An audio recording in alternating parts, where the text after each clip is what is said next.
ഉപ്പൂറ്റി വേദന. ഇന്നത് സ്ത്രീകളും പുരുഷന്മാരും കുട്ടികളും ആവട്ടെ ഒരേപോലെ പറയുന്നൊരു മെയിൻ പ്രശ്നമാണ്. ചിലപ്പം നമ്മുടെ ലൈഫ് സ്റ്റൈൽ ചേഞ്ചസ് കൊണ്ടാവാം ഈ ഒരു ബുദ്ധിമുട്ട് നമ്മളെ അഫക്റ്റ് ചെയ്തിട്ടുള്ളത്. എന്തുകൊണ്ടാണ് ഈ ഒരു ഉപ്പൂറ്റി വേദന ഇന്നത്തെ ഈ ഒരു ജനറേഷനെ ബാധിക്കുന്നത്? പണ്ട് കാലങ്ങളിലൊന്നും ഇത്തരം പ്രശ്നങ്ങൾ ആരും തന്നെ പറഞ്ഞു കേട്ടിട്ടില്ല. ഈ ഒരു ജനറേഷനെ മാത്രം, അല്ലെങ്കിൽ ഇന്നത്തെ ഈ ഒരു ടൈമിങ്ങിൽ മാത്രം ഇത് ആളുകളെ അഫക്റ്റ് ചെയ്യുന്നത് എന്തുകൊണ്ടാണ്? ഇന്നത്തെ വീഡിയോയിലൂടെ നമുക്കതൊന്ന് ഡിസ്കസ് ചെയ്യാം.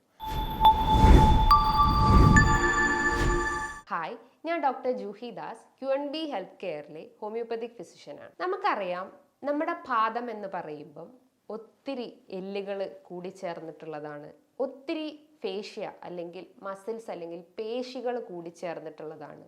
ഈ എല്ലുകളെയും അതേപോലെ തന്നെ പേശികളെയും കണക്ട് ചെയ്യുന്ന ചെറിയ ചെറിയ ഫൈബർ സ്ട്രക്ചേഴ്സ് ഉണ്ടാവും. അതായത് ടെൻഡോൺസും ലിഗമെൻസും ചേർന്നിട്ടുള്ളതാണ്. അപ്പം ഈ മസിൽസ് അല്ലെങ്കിൽ ഈ ഒരു ബോൺസ് അല്ലെങ്കിൽ ഈ ഒരു ഫേഷ്യാസ്, ഈ ടെൻഡൻസ്, ലിഗമെൻസ്, ഈ ഒരു സ്ട്രക്ചേഴ്സിന് എന്തെങ്കിലും ഒരു ഡാമേജ് സംഭവിക്കുമ്പോഴാണ് നമുക്ക് ഇത്തരം വേദനകൾ അനുഭവപ്പെടുന്നത്. ഇന്ന് ഒത്തിരി പേര് പറയുന്നത് ഉപ്പൂറ്റി വേദന രാവിലെയാണ് വർദ്ധിക്കുന്നതെന്ന്. അതായത് രാവിലെ നമ്മൾ ബെഡിൽ നിന്ന് എഴുന്നേറ്റാൽ ഉടനെ നമ്മൾ ഫ്ലോറിൽ കാല് വെക്കുമ്പോഴാണ് വേദന വർദ്ധിച്ചു വരുന്നത്. നമ്മളൊന്ന് നടന്നു കഴിഞ്ഞാൽ വേദന സബ്സൈഡ് ചെയ്യും, അതായത് വേദന കുറഞ്ഞു പോകും. ഇതെന്തുകൊണ്ടാണ് രാവിലെ മാത്രം ഇങ്ങനെ വർദ്ധിക്കുന്നത്? അതിപ്പോൾ സ്ത്രീകളും പുരുഷന്മാരും ഒരേപോലെ പറയുന്നുണ്ട്. അതായത് നമ്മൾ റെസ്റ്റിംഗ് പൊസിഷൻ, നമ്മുടെ രാത്രി കിടന്ന ആ ഒരു പൊസിഷൻ എന്ന് പറയുമ്പം നമ്മളെ ബോഡിയിലെ എല്ലാ പാർട്സും ഒരു റിലാക്സ്ഡ് സ്റ്റേജ് ആയിരിക്കും. അതായത് നമ്മൾ ജസ്റ്റ് ഒന്ന് ഇമാജിൻ ചെയ്യുക, പാദമാണെങ്കിൽ ഈ പാദത്തിൻ്റെ അടിയിലായിട്ട് ചെറിയ രീതിയിലുള്ള ഫേഷ്യാസ് ഉണ്ട്. പ്ലാന്റാർ ഫേഷ്യ എന്ന് പറയുന്നു. പ്ലാന്റാർ ഫേഷ്യ, പ്ലാന്റാർ എന്ന് പറയുമ്പോൾ എന്താണ്? നമ്മുടെ പാദത്തിൻ്റെ അടിഭാഗത്തിനെയാണ് സൂചിപ്പിക്കുന്നത്. ഫേഷ്യ എന്ന് പറയുമ്പോൾ എന്താ? മസിൽസ് അല്ലെങ്കിൽ പേശികളെ സൂചിപ്പിക്കുന്നു. അപ്പം ഞാൻ തുടക്കത്തിൽ തന്നെ പറഞ്ഞു, ഈ പേശികൾക്കോ ഈ ഫേഷ്യാസിനോ എന്തെങ്കിലും ക്ഷതം സംഭവിക്കുമ്പോഴാണല്ലോ ഇത്തരം പ്രശ്നങ്ങൾ വരുന്നത്. അതായത് ഈ പ്ലാന്റാർ ഫേഷ്യയ്ക്ക് നീർക്കെട്ട് സംഭവിക്കുമ്പോൾ അല്ലെങ്കിൽ പ്ലാന്റാർ ഫേഷ്യൈറ്റിസ് എന്ന കണ്ടീഷൻ വന്നപ്പോഴാണ് നമുക്ക് ഇത്തരം ഉപ്പൂറ്റി വേദന അനുഭവപ്പെടുന്നത്. അതായത് പാദത്തിൻ്റെ ഈ ഒരു ഭാഗത്തായിട്ടായിരിക്കും നമുക്ക് വേദന അനുഭവപ്പെടുന്നത്. അതായത് രാവിലെ ആയിരിക്കും വർദ്ധിച്ചു വരുന്നത്. രാവിലെ വർദ്ധിച്ചു വരിക എന്ന് പറയുമ്പം നമ്മുടെ ആ ഒരു സ്ലീപ്പ് പൊസിഷൻ ടൈമിൽ അല്ലെങ്കിൽ ആ ഒരു റെസ്റ്റിംഗ് പീരീഡിൽ എല്ലാ ഫേഷ്യാസും എല്ലാ മസിൽസും ഒരു റിലാക്സ്ഡ് സ്റ്റേജ് ആയിരിക്കാം. ഈ ഒരു ഇൻഫെക്റ്റഡ് ഏരിയാസിലുള്ള മസിൽസ് ആയാലും ഒരു റെസ്റ്റിംഗ് സ്റ്റേജ് ആയിരിക്കാം. അതായത് ഒരു ചുരുങ്ങിയ ഒരു അവസ്ഥയായിരിക്കാം. അതായത് ആ മസിൽസ് എല്ലാം ഒരു സൈഡിലേക്ക് ചുരുങ്ങിയിരിക്കുന്ന ഒരു സ്റ്റേജാണ്. അപ്പോൾ പെട്ടെന്ന് നമ്മൾ ബെഡിൽ നിന്ന് എഴുന്നേക്കും ഉടനെ തന്നെ ബോഡിക്ക് മൂവ്മെൻറ്റ്സ് കൊടുക്കുന്നു. അപ്പം നമ്മൾ ബ്രെയിനിലേക്ക് ആ ഒരു സിഗ്നൽസ് പോകുന്നു. ഈ ഒരു മൂവ്മെൻറ്റ്സ് പെട്ടെന്ന് നമുക്ക് ബോഡിക്ക് വന്നിട്ടുണ്ട്, നമ്മൾ അതിനനുസരിച്ച് റിയാക്ട് ചെയ്യുന്നുള്ള ആ ഒരു ബ്രെയിൻ ഒരു സിഗ്നൽസ് കിട്ടുന്നു. അപ്പോഴാണ് ആ ഒരു ഫേഷ്യാസ് എല്ലാം വലിഞ്ഞു മുറുകുന്നത്. ഈ ഒരു ഭാഗത്തുള്ള ഫേഷ്യാസ് എല്ലാം വലിഞ്ഞു മുറുകി ആ ഒരു റെസ്റ്റിംഗ് സ്റ്റേജിൽ നിന്ന് പെട്ടെന്ന് തന്നെ ആ ബോഡി നമ്മുടെ ആ ഒരു മസിൽസ് റിയാക്ട് ചെയ്യുന്നു. അതുകൊണ്ടാണ് ഇത് രാവിലെ വർദ്ധിച്ചു വരുന്നത്. ഒന്ന് നടന്നു കഴിഞ്ഞാൽ പെട്ടെന്ന് ഒരു മൂവ്മെൻറ്റ്സ് കൊടുത്തു കഴിഞ്ഞാൽ അത് പിന്നെയും അതിൻ്റെ ആ ഒരു ഒറിജിനൽ പൊസിഷനിലേക്ക് വരുന്നു. അപ്പോൾ ആ ഒരു സിഗ്നൽസിൽ ഉണ്ടാവുന്ന ഒരു ഇൻകോർഡിനേഷൻ, പെട്ടെന്ന് നമ്മളെ ബോഡിക്ക് ഒരു റിയാക്ഷൻസ് കൊടുക്കുമ്പോൾ ഉണ്ടാവുന്ന ആ ഒരു ചേഞ്ചസ് കൊണ്ടാണ് നമുക്ക് വേദന അനുഭവപ്പെടുന്നത്. ഇതാണ് നോർമലി നമ്മളെ ബോഡിയിൽ നടക്കുന്ന ഒരു മെക്കാനിസം എന്ന് പറയുന്നത്. പക്ഷേ മറ്റു പല കാരണങ്ങൾ കൊണ്ടും ഈ ഒരു ഉപ്പൂറ്റി വേദന വരാം. പ്രധാനമായിട്ടും അമിതവണ്ണം. നമുക്കറിയാം, നമ്മളെ ബോഡി വെയിറ്റ് താങ്ങി നിർത്തുന്നത് നമ്മളെ ജോയിൻസ് ആണ്. നമ്മുടെ പാദത്തിലുള്ള ആ ഒരു പ്രഷർ കാരണമാണ് നമ്മളെ ബോഡി വെയിറ്റ് നമ്മൾ താങ്ങി നിർത്തുന്നത്. ഒരു ബോഡി വെയിറ്റ്, അതായത് നമ്മളെ ബോഡി മാസ് ഇൻഡെക്സ് എന്ന് പറയുമ്പോൾ എന്താണ്? നമ്മുടെ ഹൈറ്റിന് പ്രൊപ്പോർഷണൽ ആയിരിക്കണം. അതായത് നമ്മുടെ വെയിറ്റും ഹൈറ്റും ഒരേപോലെ പ്രൊപ്പോർഷണൽ ആയിരിക്കണം. ഹൈറ്റ് ഒരു 165 സെൻറ്റിമീറ്റർ ആണെങ്കിൽ ഒരു 60 kg അല്ലെങ്കിൽ ഒരു 65 kg മാത്രമേ നമുക്ക് ബോഡി വെയിറ്റ് പാടുള്ളൂ. അപ്പോൾ ബോഡി വെയിറ്റ് അമിതമായി കഴിഞ്ഞാലും ഈ ഒരു പാദത്തിലേക്ക് കൂടുതലായിട്ടും പ്രഷർ രൂപപ്പെടുന്നു. അതായത് ഓവറായിട്ടുള്ള മർദ്ദം കാരണം ആ ഫേഷ്യാസിനും അല്ലെങ്കിൽ ആ മസിൽസിനും ഒക്കെ നീർക്കെട്ട് അനുഭവപ്പെടുന്നു. അതിനെയാണ് ഞാൻ തുടക്കത്തിൽ പറഞ്ഞത് പ്ലാന്റാർ ഫേഷ്യൈറ്റിസ് എന്ന് പറയുന്നത്. അപ്പോൾ അമിതവണ്ണം ഉണ്ടെങ്കിലും ഇത്തരം പ്രശ്നങ്ങൾ രൂപപ്പെടാം. അതേപോലെ തന്നെ മറ്റൊരു പ്രധാനപ്പെട്ട ഒരു കാരണം എന്ന് പറയുന്നത് എന്താ, ഒരു 40-30 വയസ്സ് കഴിഞ്ഞിട്ടുള്ള ആളുകളിൽ ഏറ്റവും അധികം കാണപ്പെടുന്നതാണ് വാദസംബന്ധമായിട്ടുള്ള രോഗങ്ങൾ. റുമാറ്റോയ്ഡ് ആർത്രൈറ്റിസ്, ഓസ്റ്റിയോ ആർത്രൈറ്റിസ് പോലത്തെ സന്ധിവാത രോഗങ്ങൾ. അതിൻ്റെ ഭാഗമായിട്ടും ഈ ഒരു ഉപ്പൂറ്റീൻ്റെ ഭാഗത്ത് വേദന അനുഭവപ്പെടാം. ഇതിപ്പോൾ ഒരു ഉപ്പൂറ്റീൻ്റെ ഭാഗത്ത് മാത്രമായിരിക്കില്ല, അവർക്ക് ഓരോ ജോയിൻസും രാവിലെ എഴുന്നേൽക്കുമ്പോൾ ഒരു സ്റ്റിഫ്നെസ് അനുഭവപ്പെടാം. അതിൻ്റെ ഒരു പ്രശ്നം എന്താണ്, അതായത് നമ്മുടെ ജോയിൻസിനെല്ലാം ഒരു തേയ്മാനം സംഭവിച്ചിട്ടുണ്ട്, അല്ലെങ്കിൽ ജോയിൻസിന് നീർക്കെട്ട് സംഭവിക്കുമ്പോഴാണ് നമുക്ക് ഓരോ ശരീരഭാഗങ്ങളിലും വേദന അനുഭവപ്പെടുന്നത്.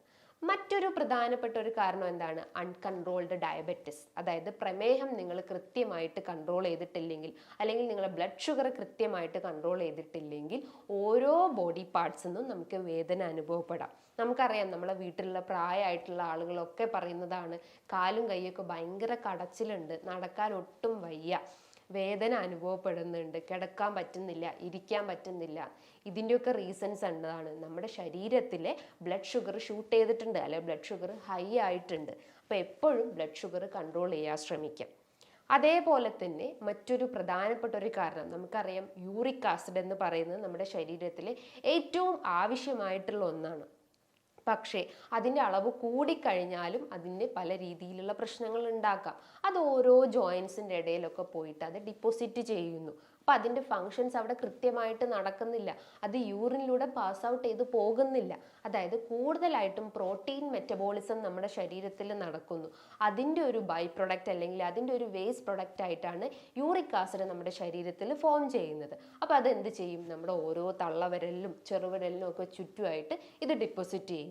അതിപ്പോൾ നമ്മുടെ പാദത്തിൻ്റെ അടിയിൽ ഡിപ്പോസിറ്റ് ചെയ്ത് കഴിഞ്ഞാൽ നമുക്ക് ഉപ്പൂറ്റി വേദന അനുഭവപ്പെടാനുള്ള ചാൻസസ് ഉണ്ട്. ഞാൻ തുടക്കത്തിൽ തന്നെ ഒരു സംശയം നിങ്ങൾക്ക് ഇട്ട് തന്നിട്ടുണ്ട്. അതായത് ഇത് എന്തുകൊണ്ടാണ് ഇന്നത്തെ ജനറേഷനെ മാത്രം ബാധിച്ചിട്ടുള്ളത്?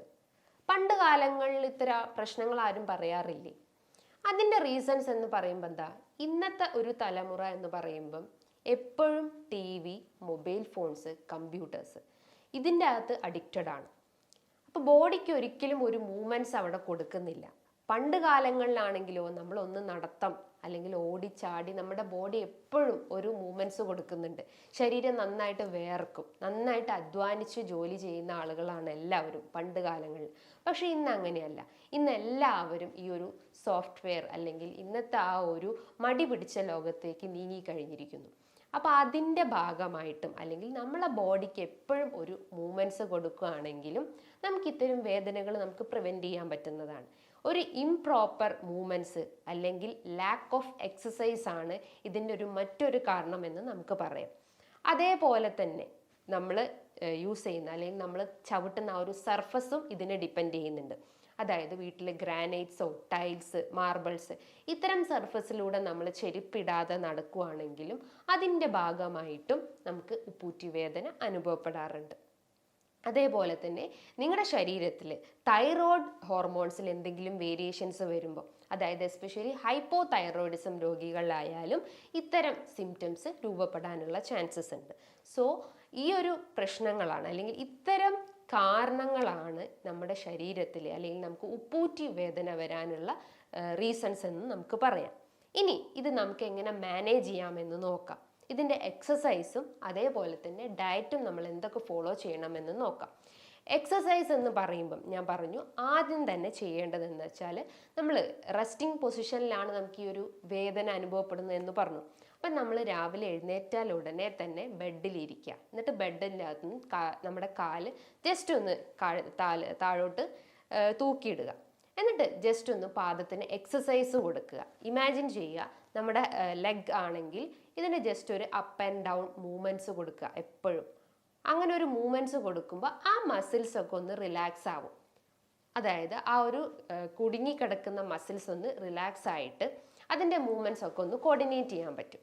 ഇങ്ങനെ ഒരു 5 മിനിറ്റ് രാവിലെ എഴുന്നേറ്റാൽ ഉടനെ തന്നെ ഒരു 10 വട്ടം നിങ്ങൾ ചെയ്യുക. 2 പാദങ്ങൾക്കും ഇങ്ങനെ ഒരു എക്സസൈസ് കൊടുക്കുക. രണ്ടാമതായിട്ട് ചെയ്യേണ്ട ഒരു എക്സസൈസ് എന്ന് പറയുമ്പം നിങ്ങൾ പാദം ജസ്റ്റ് ഒന്ന് ഇമാജിൻ ചെയ്യുക. ഈ ഒരു സർഫസ് ആണെങ്കിൽ നമ്മുടെ പാദം ഈ ഒരു സർഫസിൽ വെക്കുക. വെച്ചതിന് ശേഷം ഈ ഒരു ഹീൽ റീജിയൻ കുറച്ച് പിന്നോട്ടേക്ക് ആക്കി വെക്കുക, അതായത് പുറത്തേക്ക് ആക്കി വെക്കുക. എന്നിട്ട് ഈ ഹീല് നന്നായിട്ട് അപ്പ് ആൻഡ് ഡൗൺ മൂവ്മെൻറ്റ്സ് കൊടുക്കുക. അല്ലെങ്കിൽ നമ്മൾ സ്റ്റെയർ കേസ് കയറുവാണെങ്കിൽ ആ സ്റ്റെയറിൻ്റെ സർഫസിൽ നിൽക്കുക, എന്നിട്ട് പാദം ജസ്റ്റ് ആ സ്റ്റെയറിൻ്റെ പുറത്തേക്കായിട്ട് വെക്കുക, സ്റ്റെപ്പിൻ്റെ പുറത്തേക്കായിട്ട് തള്ളി നിൽക്കുക, അതായത് കാഫ് റീജിയൻസ്, ഹീൽ റീജിയൻസ്. എന്നിട്ട് ഒരു അപ്പ് ആൻഡ് ഡൗൺ മൂവ്മെൻറ്റ്സ് കൊടുക്കുക. ഒരു 5 മിനിറ്റ് നിങ്ങൾ കൃത്യമായിട്ട് ഇത് ചെയ്യാൻ ശ്രമിക്കുക. ഏകദേശം ഒരു 10 വട്ടം ഇത് ചെയ്ത് കഴിഞ്ഞാൽ ആ നീർക്കെട്ടും അല്ലെങ്കിൽ ആ കാഫ് മസിൽസിൻ്റെ ആ ഒരു ടൈറ്റ്നെസ് ഒക്കെ നമുക്ക് കുറയ്ക്കാൻ പറ്റുന്നതാണ്. മറ്റൊരു ടിപ്പ് എന്ന് പറയുന്നത്, നിങ്ങളൊരു ചൂടുവെള്ളം എടുക്കുക, അതിൻ്റെ അകത്തേക്ക് റോക്ക് സാൾട്ട്, കല്ലുപ്പ് ആഡ് ചെയ്യുക, നന്നായിട്ട് മിക്സ് ചെയ്തതിന് ശേഷം വേദനയുള്ള ആ ഒരു ഉപ്പൂറ്റി ഭാഗം ഇറക്കി വെക്കുക. ഒരു 5 മിനിറ്റ് നിങ്ങൾ ഈ ഒരു പ്രൊസീജിയർ മെയിൻറ്റെയിൻ ചെയ്യാൻ ശ്രമിക്കുക, അല്ലെങ്കിൽ ഈ ഒരു പോസ്റ്റർ മെയിൻറ്റെയിൻ ചെയ്യാൻ ശ്രമിക്കുക. ഇരിക്കുന്ന പോസ്റ്റർ എന്ന് പറയുമ്പോൾ കറക്റ്റായിട്ട് ആ ഒരു സുപ്പൈൻ പൊസിഷൻ മെയിൻറ്റെയിൻ ചെയ്യാൻ ശ്രമിക്കുക. മറ്റൊരു ടിപ്പ് എന്ന് പറയുന്നത്, ഒരു ബേസിൻ്റെ അകത്തേക്ക് കുറച്ച് ചൂടുവെള്ളം എടുക്കുക, അതേപോലെ തന്നെ മറ്റൊരു ബേസിൻ്റെ അകത്തേക്ക് കുറച്ച് തണുത്ത വെള്ളം വയ്ക്കുക. എന്നിട്ട് നമ്മളെ വേദനയുള്ള പാദം 2 വെള്ളത്തിലും മാറി മാറി വയ്ക്കാൻ ശ്രമിക്കുക. ഒരു 2 മിനിറ്റ് നമ്മൾ ചൂടുവെള്ളത്തിൽ വെക്കുക, അതേ ടൈമിൽ തന്നെ 2 മിനിറ്റ് തണുത്ത വെള്ളത്തിൽ വെക്കുക. ഇങ്ങനെ മാറി മാറി നമ്മളൊരു 5 മിനിറ്റോ അല്ലെങ്കിൽ ഒരു 10 മിനിറ്റ് ചെയ്യാൻ ശ്രമിക്കുക. ഇങ്ങനെ ചെയ്യുമ്പം ആ നീർക്കെട്ട് അതിൽ നിന്ന് അലിഞ്ഞു പോവുകയും അല്ലെങ്കിൽ ആ നീർക്കെട്ട് നമുക്ക് കംപ്ലീറ്റ് ആയിട്ട് റെഡ്യൂസ് ചെയ്യാൻ പറ്റുന്നതാണ്. അതേപോലെ തന്നെ നിങ്ങളൊരു ബോട്ടിലിൽ കുറച്ച് വെള്ളം നിറച്ചിട്ട് ജസ്റ്റ് ഒന്ന് ഫ്രീസ് ചെയ്യാൻ വെക്കുക, അല്ലെങ്കിൽ ഫ്രിഡ്ജിൽ വെക്കുക. അപ്പോൾ അതൊരു ഐസ് പാക്ക് പോലെ ആവും. എന്നിട്ട് ആ ഒരു ഐസ് പാക്ക് അല്ലെങ്കിൽ അതൊരു ക്യൂബിൻ്റെ അകത്ത് വെച്ച് അല്ലെങ്കിൽ ബോട്ടിലിൻ്റെ അകത്ത് വെച്ചതിന് ശേഷം അതൊരു ക്യൂബ് പോലെയാവും, അല്ലെങ്കിൽ ഒരു ഐസ് പാക്ക് പോലെയാവും. എന്നിട്ട് നമ്മുടെ പാദത്തിൻ്റെ അടിയിൽ വെച്ചിട്ട് ജസ്റ്റ് ഒന്ന് റബ്ബ് ചെയ്യുക. ഇങ്ങനെ ഒരു 5 മിനിറ്റ് ജസ്റ്റ് ഒന്ന് റബ്ബ് ചെയ്യാൻ ശ്രമിക്കുക. അങ്ങനെ ചെയ്യുമ്പോഴും ആ ഒരു നീർക്കെട്ട് കൃത്യമായിട്ട് അതിൽ നിന്ന് അലിഞ്ഞു പോവുകയും അല്ലെങ്കിൽ നീർക്കെട്ട് നമുക്ക് കംപ്ലീറ്റ് ആയിട്ട് കുറയ്ക്കാൻ പറ്റുന്നതാണ്. ഈ ഒരു കാര്യങ്ങൾ നിങ്ങൾ കൃത്യമായിട്ട് ചെയ്യാൻ ശ്രമിക്കുക. ഇങ്ങനെ ചെയ്യുമ്പം ആ ഒരു നീർക്കെട്ടും കുറയും, അതേപോലെ തന്നെ ആ ഒരു വേദനയും ആ ഒരു ടൈറ്റ്നെസ്സും നമുക്ക് കുറയ്ക്കാൻ പറ്റുന്നതാണ്. ഞാൻ പറഞ്ഞു, ഈ ഒരു സർഫസും ഇതിനെ കൂടുതലായിട്ട് ഡിപ്പെൻഡ് ചെയ്യുന്നുണ്ട്. അതായത് നമ്മൾ നമ്മൾ നടന്നു പോകുന്ന ആ ഒരു സർഫസും ഇതിനെ ഡിപ്പെൻഡ് ചെയ്യുന്നുണ്ട്. അപ്പം ടൈൽസോ മാർബിൾസോ ഒക്കെ ഡയറക്റ്റ് നമ്മൾ അപ്ലൈ ചെയ്യാതെ, ഡയറക്റ്റ് ചവിട്ടാതിരിക്കുക. പകരം നമ്മൾ എന്തെങ്കിലും ചപ്പൽസ് യൂസ് ചെയ്യാൻ ശ്രമിക്കുക. Micro cellular rubber chappals use ചെയ്യാൻ ശ്രമിക്കുക. ഓവർ ഹീൽസ് ആയിട്ടുള്ള ചപ്പൽസ് അവോയ്ഡ് ചെയ്യാൻ ശ്രമിക്കുക.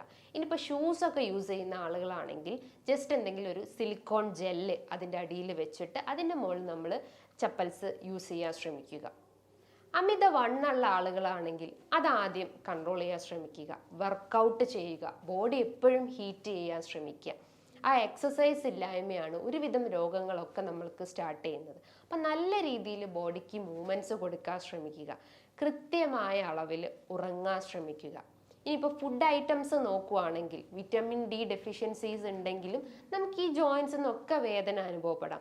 കാൽഷ്യം കുറഞ്ഞു കഴിഞ്ഞാലും ഇത്തരം പ്രശ്നങ്ങൾ രൂപപ്പെടാം. നമ്മുടെ ശരീരത്തിലെ അയൺ കുറഞ്ഞു കഴിഞ്ഞാലും ഈ ക്ഷീണവും അതേപോലെ തന്നെ ജോയിൻസിനൊക്കെ വേദന അനുഭവപ്പെടാം. അപ്പോൾ ശരീരത്തിൽ അല്ലെങ്കിൽ നമ്മുടെ ഡയറ്റിൽ എപ്പോഴും ന്യൂട്രിയൻസ് അടങ്ങിയിട്ടുള്ള ഒരു ബാലൻസ് ഡയറ്റ് മെയിൻറ്റെയിൻ ചെയ്യാൻ ശ്രമിക്കുക. വിറ്റമിൻ ഡി അടങ്ങിയിട്ടുള്ള ഭക്ഷണങ്ങൾ എടുക്കാം. പച്ചക്കറികളോ ഫ്രൂട്ട്സോ ചെറു മത്സ്യങ്ങളോ നിങ്ങൾക്ക് എടുക്കാം. ഡെയിലി എന്തെങ്കിലും ഒരു നട്ട്സ് നിങ്ങളുടെ ഡയറ്റിൽ ഉൾപ്പെടുത്താൻ ശ്രമിക്കുക. ബദാം, വാൽനട്ട്, പിസ്ത, അതേപോലെ ഫ്രൂട്ട്സ് നോക്കുകയാണെങ്കിൽ നീർക്കെട്ടിനെ കുറയ്ക്കുന്ന ഭക്ഷണങ്ങൾ എടുക്കാൻ ശ്രമിക്കുക. വിറ്റമിൻ സി അടങ്ങിയിട്ടുള്ള സിട്രസ് ഫ്രൂട്ട്സ് ഐറ്റംസ്, ഓറഞ്ചോ മൊസംബിയോ നാരങ്ങയോ നെല്ലിക്കയോ നിങ്ങളുടെ ഡയറ്റിൽ ഉൾപ്പെടുത്താൻ ശ്രമിക്കുക. ചെറിയ മത്സ്യങ്ങൾ എന്നും ഡെയിലി ബോയിൽ ചെയ്ത് കഴിക്കാൻ ശ്രമിക്കുക. ഫ്രൈ ഐറ്റംസ് കഴിവതും ഒഴിവാക്കാൻ ശ്രമിക്കുക. കോക്കനട്ട് ഓയിൽ തന്നെ പ്രിഫർ ചെയ്യാൻ ശ്രമിക്കുക, അല്ലെങ്കിൽ ഒലിവ് ഓയിൽ തന്നെ നിങ്ങളുടെ ഡയറ്റിൽ പ്രിഫർ ചെയ്യാൻ ശ്രമിക്കുക. ഇങ്ങനെ കൃത്യമായിട്ട് നിങ്ങളൊരു ലൈഫ് പാറ്റേൺ കൊണ്ടുപോയി കഴിഞ്ഞാൽ നമുക്ക് ഇത്തരം ഇടയ്ക്കിടയ്ക്ക് വരുന്ന ഈ ഒരു ബുദ്ധിമുട്ടുകൾ നമുക്ക് റെഡ്യൂസ് ചെയ്യാൻ പറ്റുന്നതാണ്. ഇനിയിപ്പോൾ ഇതുമായി ബന്ധപ്പെട്ട് നിങ്ങൾക്ക് എന്തെങ്കിലും ഡൗട്ടുകൾ ഉണ്ടെങ്കിൽ താഴെ കാണുന്ന നമ്പറിൽ ജസ്റ്റ് ഒന്ന് കോൺടാക്റ്റ് ചെയ്യാവുന്നതാണ്. നല്ലൊരു ഹെൽത്ത് ടോപ്പിക്കുമായി വീണ്ടും കാണാം. താങ്ക്